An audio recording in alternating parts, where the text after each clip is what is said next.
Calvary, Calvary, Calvary, Calvary, Calvary, Calvary. Surely he died on Calvary. Jesus went out with his disciples across the Kidron Valley to a place where there was a garden, which he and his disciples entered.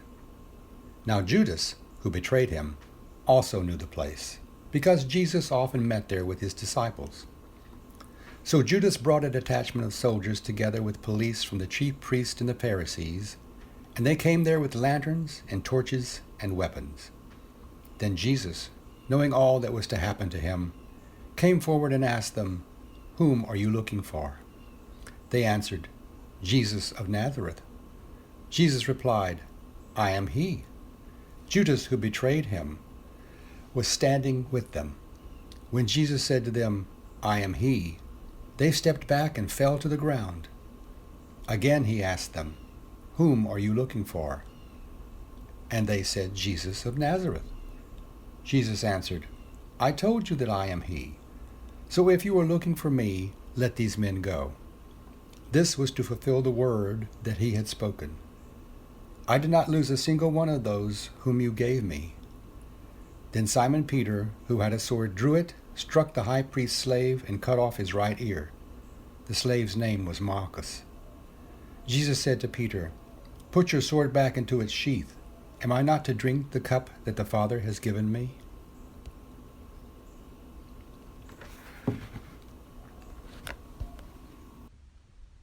So the soldiers, their officer, and the Jewish police arrested Jesus and bound him. First they took him to Annas, who was the father-in-law of Caiaphas, the high priest that year.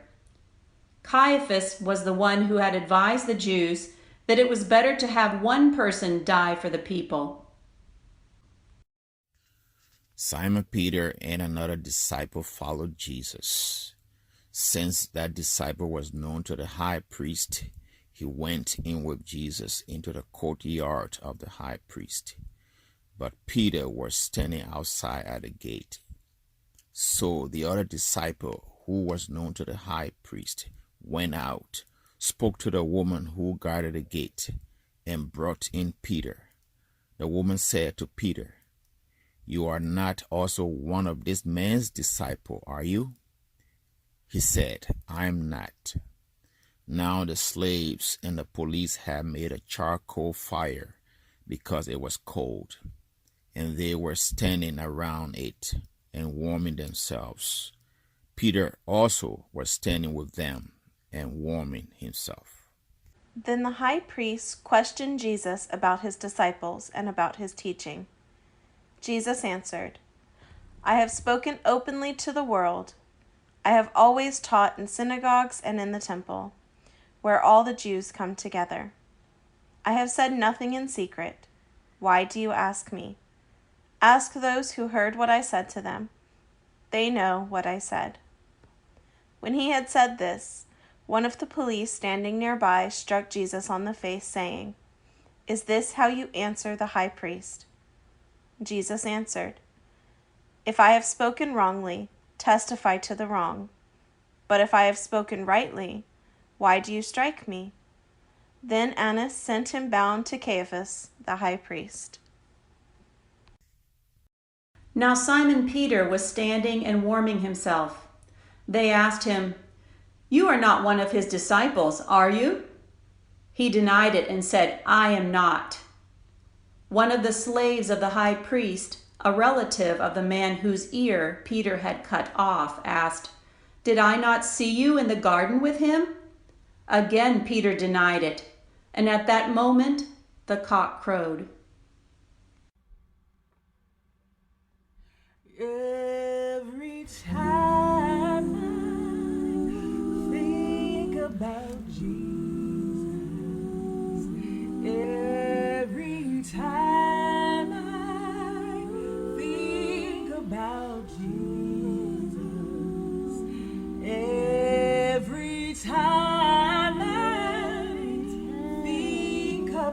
Jesus. Surely he died on Calvary.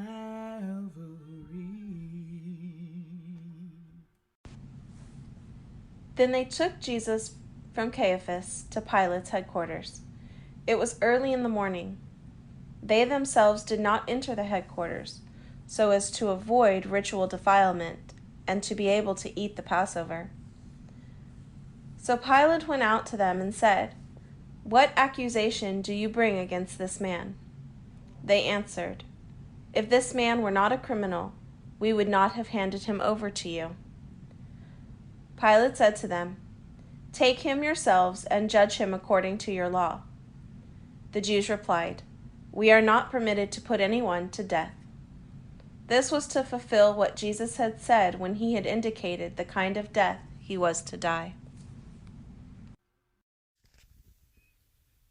Then Pilate entered the headquarters again, summoned Jesus, and asked him, "Are you the king of the Jews?"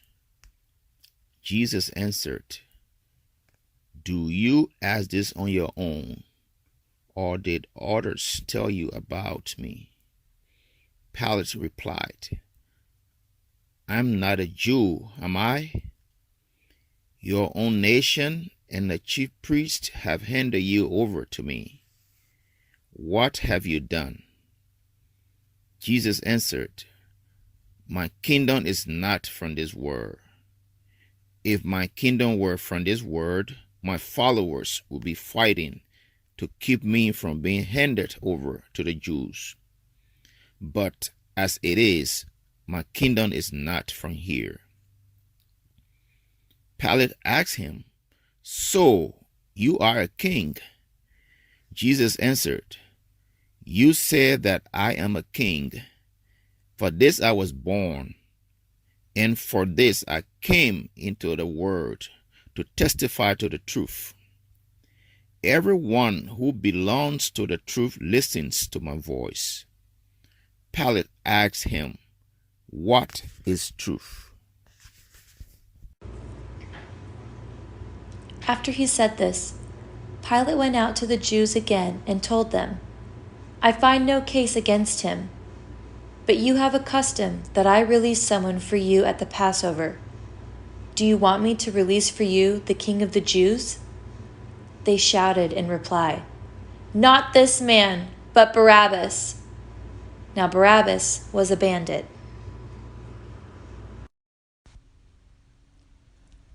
Then Pilate took Jesus and had him flogged, and the soldiers wove a crown of thorns and put it on his head, and they dressed him in a purple robe. They kept coming up to him saying, "Hail, King of the Jews!" and striking him on the face. Pilate went out again and said to them, "Look, I am bringing him out to you to let you know that I find no case against him." So Jesus came out, wearing the crown of thorns and the purple robe. Pilate said to them, "Here is the man." When the chief priests and the police saw him, they shouted, "Crucify him! Crucify him!" Pilate said to them, "Take him yourselves and crucify him. I find no case against him." The Jews answered him, "We have a law, and according to that law he ought to die, because he has claimed to be the Son of God." Now when Pilate heard this, he was more afraid than ever. He entered his headquarters again and asked Jesus, "Where are you from?" But Jesus gave him no answer. Pilate therefore said to him, "Do you refuse to speak to me? Do you not know that I have power to release you and power to crucify you?" Jesus answered him, "You will have no power over me unless it had been given you from above. Therefore, the one who handed me over to you is guilty of a greater sin." From then on, Pilate tried to release him, But the Jews cried out, "If you release this man, you are no friend of the emperor. Everyone who claims to be a king sets himself against the emperor."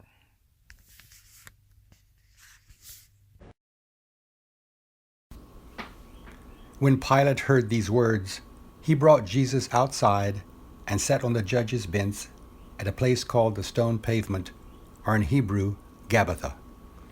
Now it was the day of preparation for the Passover, and it was about noon. He said to the Jews, "Here is your king." They cried out, "Away with him! Away with him! Crucify him!" Pilate asked them, "Shall I crucify your king?" The chief priests answered, "We have no king but the emperor." Then he handed him over to them to be crucified. Sinner, do you love my Jesus? Sinner, do you love my Jesus? Sinner, do you love my Jesus? Surely he died on Calvary. So they took Jesus, and carrying the cross by himself, he went out to what is called the place of the skull, which in Hebrew is called Golgotha. There they crucified him, and with him 2 others, one on either side, with Jesus between them.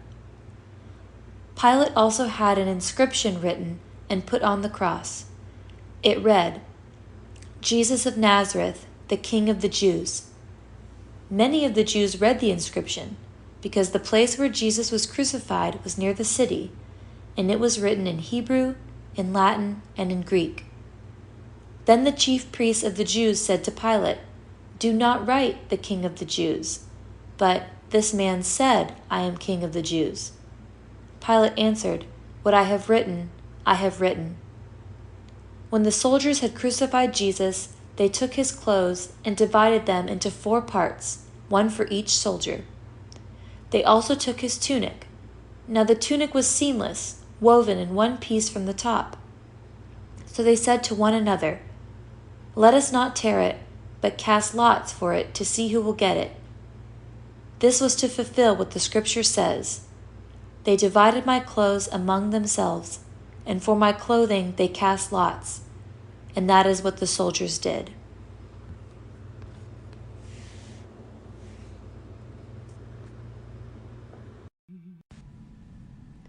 Meanwhile, standing near the cross of Jesus were his mother and his mother's sister, Mary, the wife of Clopas, and Mary Magdalene.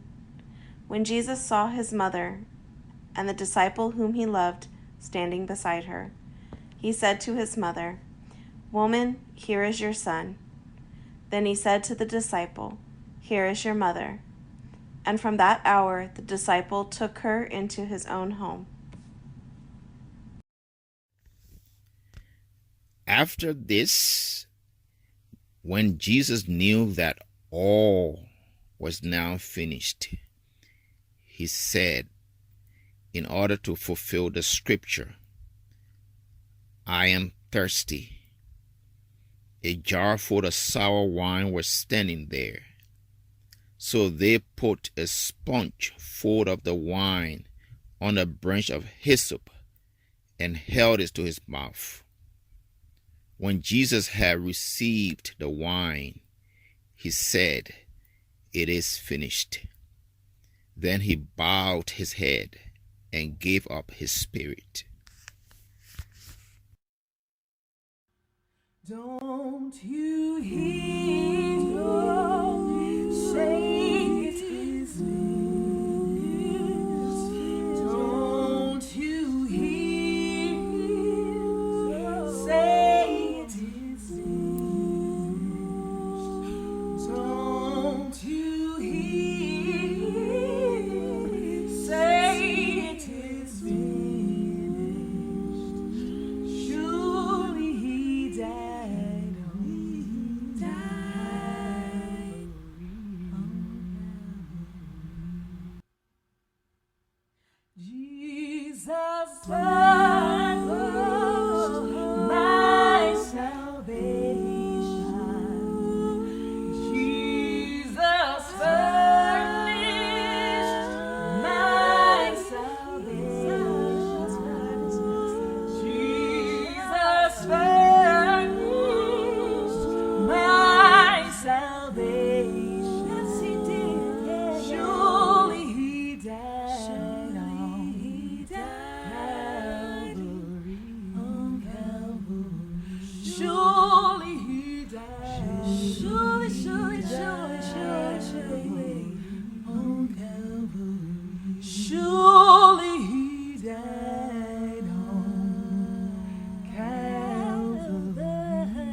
Since it was the day of preparation, the Jews did not want the bodies left on the cross during the Sabbath, especially because that Sabbath was a day of great solemnity.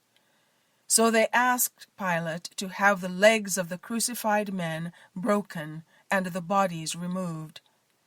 Then the soldiers came and broke the legs of the first and of the other who had been crucified with him. But when they came to Jesus and saw that he was already dead, they did not break his legs. Instead, one of the soldiers pierced his side with a spear, and at once blood and water came out. He who saw this has testified, so that you also may believe. His testimony is true, and he knows that he tells the truth. These things occurred so that the scripture might be fulfilled, none of his bones shall be broken. And again another passage of scripture says, they will look on the one whom they have pierced. After these things, Joseph of Arimathea, who was a disciple of Jesus, though a secret one, because of his fear of the Jews, asked Pilate to let him take away the body of Jesus. Pilate gave him permission, so he came and removed his body. Nicodemus, who had at first come to Jesus by night, also came, bringing a mixture of myrrh and aloes, weighing about 100 pounds. They took the body of Jesus and wrapped it with the spices in linen cloths, according to the burial custom of the Jews. Now there was a garden in the place where he was crucified, and in the garden there was a new tomb in which no one had ever been laid. And so, because it was the Jewish day of preparation, and the tomb was nearby, they laid Jesus there.